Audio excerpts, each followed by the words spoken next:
నైని బొగ్గు కుంభకోణానికి సంబంధించి కాంగ్రెస్ ప్రభుత్వంలో మంత్రుల మధ్యలో రగులుతున్నటువంటి చిచ్చు ఏదైతుందో అది ఇప్పట్లో చల్లేరలా కనబడట్లేదండి.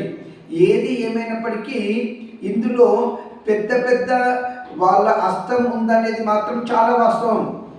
దీనిలో ఎవరి హస్తం ఉన్నా ఈ అవినీతి పైన సమగ్ర దర్యాప్తు జరిపి వాళ్ళని చట్టం ముందు దోషులుగా నిలబెట్టాల్సినటువంటి అవసరము ఎంతైనా ఉందనేది నా అభిప్రాయము.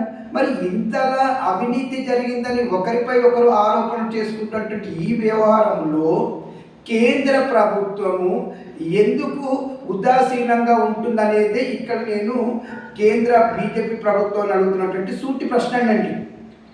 ఇతర రాజకీయ పార్టీలు అధికారంలో ఉండే రాష్ట్రాలలో చిన్న అవినీతి జరిగిన పెద్ద గగ్గోలు పెట్టే బీజేపీ వాళ్ళు మరి ఇప్పుడు ఇక్కడ కాంగ్రెస్ ప్రభుత్వం పైన ఎందుకు అంతలా రెచ్చిపోవడం లేదు?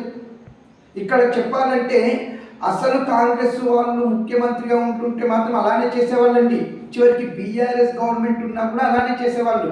ఇప్పుడు ఉన్నటువంటి ముఖ్యమంత్రి ఎవరి కనుసన్నల్లో ఎవరి కబంధ హస్తాల్లో ఉన్నాడనేది అందరికీ తెలిసిన విషయం. కాబట్టి బీజేపీ మంత్రులు కావచ్చు, కేంద్ర బీజేపీ నాయకులు కావచ్చు, దీనిపై పెద్దగా నోరు మెదపట్లేదు. ఏది ఏమైనప్పటికీ బీజేపీ కాంగ్రెస్ను రెండు ఒకటేననేది తెలంగాణ ప్రజలకి బాగా అర్థమైపోయింది.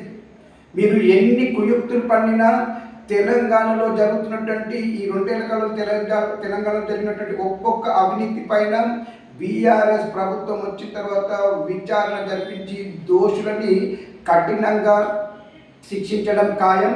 శిక్షించాలని నేను కోరుకుంటున్నాను. దీనిపైన మీ అభిప్రాయం నాకు కామెంట్ రూపంలో తెలియజేయండి. ఇటు దినేష్ గంగసాని.